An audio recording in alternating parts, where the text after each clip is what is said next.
Question 15 is an algebraic fraction question, and we're going to have to write it as a single fraction in its simplest form. Now we've got 2x over x minus 1, take away 7x minus 3 over x squared minus 1. And if you were to just pretend that this was fractions with numbers, and it was, say, 1 over 4, take away 3 over 5, for example, straight away I'd hope that the one thing you would do is aim to get the denominators the same, and that's exactly the same with algebra. Now this is going to be quite a long and complex method. However, please, please, please do not skip this question and think that you cannot do it, because at the end I will show you the bare minimum that you need to do if ever you see a question that looks like this. Alright, so write this as a single fraction in its simplest form. First thing I need to do is get the denominators to be the same and do any cross multiplication that I need to do. Now, I know from my trained eye, and there's no reason you can't recognise this either, I know that what we've got here is x squared minus 1. And I know that that is something called the difference of squares. It's a rule that you will learn, the difference of squares. And that's when you have a square number, in this case x squared, take away, for the difference, take away, another square number, in this case 1, because 1 times 1 is 1. And whenever you have a square number take away a square number, you can always put that into double brackets, where the first term is the root of your first term and the second is the root of your second. So in this case it's going to be x and x. Now because there's a negative product of 1 there, one of my brackets is positive, one of them is negative, and then here goes whatever my root of the square number involved is. In this case the root of 1 is 1. So I need to make my denominators both look like that. Now for the bottom, for the second fraction, that's fine because I know that it factorises into that. But for the first, I've got x minus 1. I need it to be x plus 1, x minus 1. So what I need to do here is multiply this fraction by x plus 1. So what I'm going to end up with, if I write it out here bigger, I'm going to have x plus 1, x minus 1. Because I've multiplied this side by x plus 1, I have to do the same to the top. So the 2x was already there. I'm multiplying it now by x plus 1. So that's my first fraction dealt with. My second fraction is going to have the same denominator, x plus 1, x minus 1.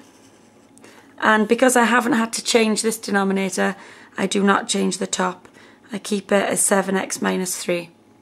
However, because there's a negative in between these brackets, between the two fractions, I'm going to bracket off that numerator. You'll see why later down. Okay, so I've done that quite successfully. Now I've got both denominators the same. I can write it as one fraction out of the same denominator, because whenever you have two denominators and you're adding or taking away, the denominator is the same. So in my case, my denominator is going to be x plus 1, x minus 1. Now, my numerators, my top numbers, I'm going to multiply out. So in this case, I'm going to do 2x times by x, which is 2x squared. I'm going to do 2x times by positive 1, which is positive 2x. And over here, whilst I don't have any brackets to expand out, I need to consider what this negative means. Now, it's tempting to just put negative 7x minus 3, because that's what it looks like. However, you've got to keep in mind that this minus affects the whole of this bracket. So what you end up having to do is switching that from a positive 7x to a negative 7x. And that's going to end up needing to switch as well, because a negative and a negative is a positive. So what I end up with here is minus 7x plus 3. And that's quite a confusing thing there because people never understand the fact that the signs change. So keep that in mind. Now I can collect and simplify. I can put my x's with no powers together. There's nothing I can do with that. That stays on its own as 2x squared. Positive 2x, take away 7x is negative 5x. And then I've got my plus 3 on the end that can't go with anything else. And that's all over my x plus 1, my x minus 1. Now I'm nearly done with this question. That's the hardest part in my opinion. I just need to now be able to cancel it down to its simplest form. In order to do that, I need to factorise this numerator. Now it's in 3 parts and it's got a square on it, it's quadratic. So I'm going to put that into double brackets. Now this takes a bit of practicing. I'm not going to explain it here. You can get the video up or you can ask a teacher. But because I've got 2x squared at the start, I know that one of my first terms of the brackets is going to be 2x and the other one's going to be x. Now I can see that my quadratic expression ends in a positive 3. That means the product is positive, so both of my signs either have to be positive or they both have to be negative. But either way, they multiply together to get 3. So that only leaves me with the number options of 1 and 3. So I know those numbers are going to be going into my brackets. I have to decide which goes where. Now, whatever number goes in this bracket, when you expand them out, it's going to be multiplied by that 2 first. So whatever's here is going to get doubled. So you need to consider that when you're trying to work out what they subtract to. Now the fact that the signs are the same because that's a positive is great. But are they positive? Are they negative? Look to the middle one for that. Look to the sum. Because that's a negative, I know that both my signs need to be negative. Now it's just a matter of deciding where the 3 goes and where the 1 goes. Because one of them is going to get multiplied by the 2. Now I know I need to get to 5. If that was 3, it would be multiplied by 2 and it would give me 6. So I'd end up with negative 6, take another 1, is going to give me negative 7. That's not what I want. So I know that I need to put the 1 there because that'll get doubled to negative 2x. And I'll put the 3 there because that'll be negative 3x. And negative 3x take negative 2x is going to leave me with the negative 5x I wanted. So I factorised the top successfully. That goes over my denominator that I factorised earlier, and straight away I can see that they're going to cancel down. And that's going to leave me with 2x minus 3 over x plus 1. And that's that question solved. As for where the marks are awarded for this question, you get 1 mark straight away up here for identifying the difference of the squares and for factorising that out. So there's your first mark for work-ins. Your second mark is a method mark and it comes from down here. And that's for making the denominators the same. Your third mark is here, and that's for correctly expanding your brackets and having the numerator. And the final mark is an A1 mark for having the answer correct, cancelling out your expressions. And as promised, I said never skip this question because there's always something you can do to pick up a mark. So if you see this in an exam and you're starting to panic because it's the end of a paper, don't worry. Just look at the fractions, rewrite them out, in this case 2x over x minus 1 minus 7x minus 3 over x squared minus 1. And always think, if I want the denominators, if I want the denominators to be the same, I need to multiply them together. So in this case, I'm going to make my denominators into x minus 1. Let me get a darker pen. I'm going to make my denominators into x minus 1, x squared minus 1, because that's the two denominators times together. Then I'm going to take the bottom of this one and multiply it up there. So I had 2x there originally. I'm now taking the x squared minus 1 up, and I take away this, which I take up. So I had 7x minus 3 up there. I need to times that by the x minus 1 from the bottom of the other fraction. If you can, then just expand this bracket out. X times x squared is x cubed. X times negative 1 is negative 1x. Negative 1 times x squared is negative x squared. Negative 1 times negative 1 is positive 1.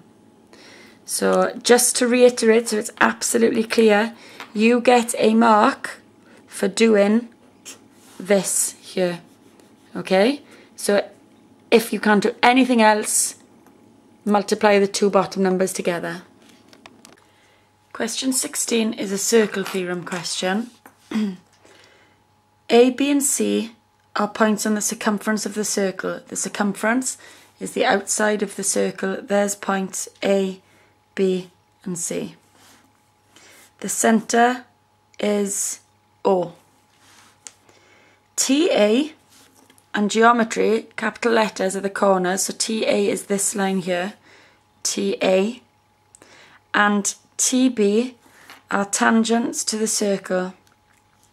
CA equals CB, so those two lines are also equal, and angle ATB, so that's that angle there, is 2x. Now this question wants you to prove that the angle ACB equals 90 minus x degrees. Now, the fact that it's asking you to prove something means that they've already given you the answer. They want you to show workings out to get there. First thing I'm going to do is mark on the angle that I actually want to find, and it's angle ACB. ACB. So that's the angle that I need to prove is equal to 90 minus x. Now, whenever you get a circle theorem question, if it has tangents on it, then I want you to think of the rule where a tangent, which is a line that just touches the edge of the circle, where the tangent meets a radius, and that's that, or where it meets the diameter, but in our case we're interested in a radius. Tangent meets radius is 90 degrees. Radius, tangent, 90 degrees. So by drawing those two lines in, I've made myself a four-sided shape. I've made myself a quadrilateral. And I know that a four-sided shape has 360 degrees inside it. So I know that angle is 90, and I know that angle is 90, and I know that angle is 2x.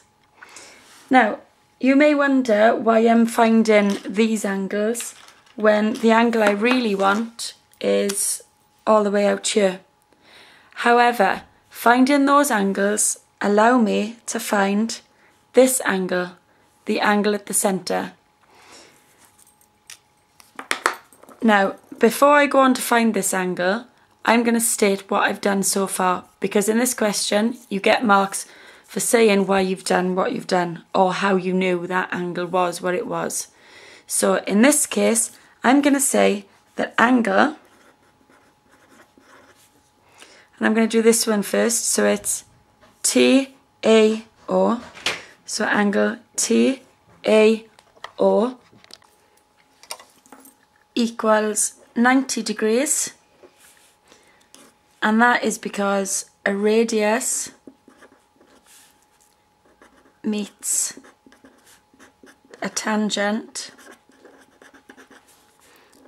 at 90 degrees. And this is also the case for TBO. So TBO also equals 90 degrees. Now I know that that's 90 and that's 90, and I know that's 2x. I can start to look for angle AOB. So AOB equals the 360 degrees, that is the four-sided shape, take away the 90 degrees and the other 90 degrees and the 2x, and that leaves me with 360 take away 90 is 270, take away another 90 is 180, minus the 2x. So now I've got an expression there for this angle here. Now the reason I wanted that angle is because of the second rule, and the second rule states that the angle at the circumference is half the angle at the centre. So this is the angle at the centre, this angle is exactly half of that. So if I know that the angle at the centre is 180 minus 2x, then I know angle ACB is going to be equal to half of 180 minus 2x. Half of 180 is 90, half of minus 2x is minus x. So what you'll see then is angle ACB is equal to 90 minus x, and what did our question want? ACB is equal to 90 minus x. So I know when I leave that exam room that those 5 marks are in the bag. Now this is what the marks are allocated for. You get 1 mark for showing that you can find the 90-degree angle. You get the second mark for stating that that's a reason. You get the third mark for taking them away from 360 degrees. You get the fourth mark for something that I haven't actually put in. So I would have lost this mark in an exam. I'm only just realising I haven't given a reason for this answer. So I need my reason, and that is the fact that the angle at the circumference is half the angle at the centre. So angle at circumference is half of the angle at the centre. So that's actually my fourth mark, and then my final mark is there. So the 5 marks: method mark 1, method mark 2, method mark 3, method mark 4, answer mark 5. There are alternative ways to answer this question, so see a teacher if you think yours is correct.